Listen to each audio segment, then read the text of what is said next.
Welcome to the Farmer's Forecast. We've had quite a bit of rain the last few days, and that's helping with the drought situation a little bit, but still it's exceptional in Chautauqua, Elk, and parts of Montgomery County. Also still dry for Vernon, Cedar, and northern parts of Dade County, as well as eastern parts of Bourbon County and southeastern Kansas. And right now, the winter wheat area, about 47% is under drought situation, and it's even worse for the corn.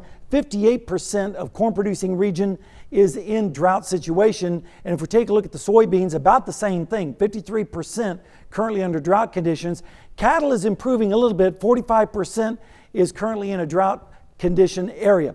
Temperatures this week are going to be in the 80s, but notice the precipitation or lack thereof all the way from Monday all the way until next week, when finally we get a 20% chance of showers late Wednesday. So it's going to be a dry week for the next 10 days. But beyond that, in the 8 to 14 day forecast, we're going to see some changes.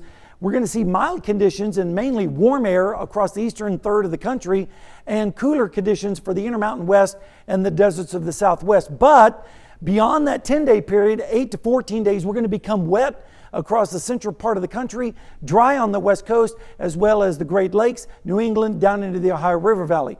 And in 15 to 30 days, we're going to look at mild conditions across our area with warm across the Gulf Coast, cool out towards the west, and rain likely across the southern plains, the New England states, and the Pacific Northwest. We're starting to go into that El Nino pattern.